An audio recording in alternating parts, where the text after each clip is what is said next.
survey shows nearly half of Canadians expect to contribute to their registered retirement savings plan. But as the 2023 contribution deadline approaches, is depositing more into your RRSPs the best idea?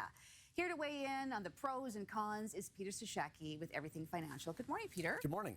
I remember for years growing up, you got to contribute to your RRSPs, you got to max out. You got to max out on the RRSPs. That's something that a lot you of saw people... the eye roll, right? Well, I think that a lot of people think that that's what they have to do. Let me give you, because we only have so much time, a quick example. So I'm going to ask you 3 questions, and you don't know what they are. Okay. So if you were to give me $1,000, okay, and you know it's yours, you know it's safe, you know it's being put aside, and I gave you $500 back, would that be a good deal? And I still get the $1,000? And you still get the $1,000. Yeah, that's good. Okay, now give me another $1,000, except the deal changes. When you give me the second $1,000, you only get $380 on the first $1,000 and only $380 on the second $1,000. What do you like?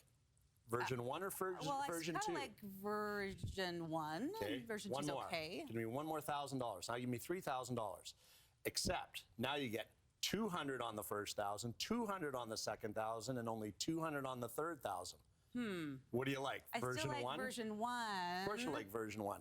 Now, the dollars are normally bigger, but this is the example. Why putting more money into an RSP isn't beneficial. The more money you put in, the lower tax bracket you go in, and you get way less money back. So the banks and the mutual fund salespeople have been telling us for years, as you said, maximize, maximize. Why? Why maximize and rip yourself off and leave all that money on the table? So why do they have those contribution levels available? The contribution, the max that you can contribute. What is that for? Well, that's for taxes. See, RSPs are not an investment plan. That's the bonus, that you make money on your RSPs. It's a tax deferral strategy. Buy your RSPs in this tax bracket, cash them in this tax bracket. There's the big savings. So the example, little skewed because I'm dealing with small numbers, but that gets the point across and teaches people how it works. If you're in a 50% tax bracket, buy enough RSPs to the floor of the 50% tax bracket. Don't keep buying and buying and buying till you get down into the 20% tax bracket. So how do you know what that number is going to be? Your financial advisor, your registered financial planner, your accountant, do that Google thing. Go online and go CRA tax rates. It's right there. Take the federal, the provincial, you add them together, boom. But rule of thumb, if you're making under $45,000 a year in BC, you're in the lowest tax break at 20%. That's your bracket. So should you max out? You shouldn't even buy anything if you're in that tax bracket, because where's the tax savings? If you're buying in the lowest tax bracket, you can't cash in anything better than the lowest tax bracket. So there's actually no tax savings. To the contrary, if you keep maxing out, you could put yourself into a higher tax bracket. But if you're in a lower tax bracket, you still want to plan for your retirement. So what do you do? What can you contribute to? TFSAs, because you're probably still not even close to the maximum of those of over $90,000 in contribution room. You take that between you and your spouse, you're at $180,000, $185,000.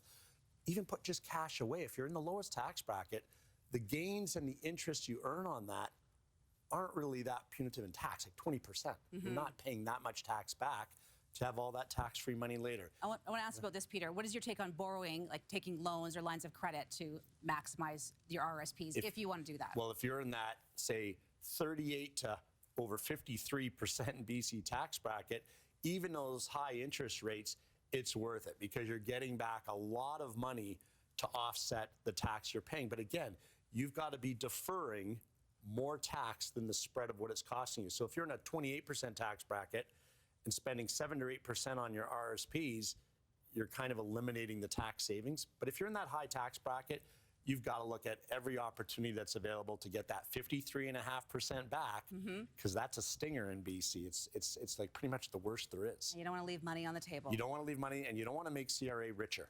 No, we don't. No. They're going to come after us now for saying that out loud. Well, it doesn't matter. It's your money. You do the education and save yourself some taxes. Yeah, okay. Good information this morning, Peter. Thank you so much for that. Thanks a lot. All right.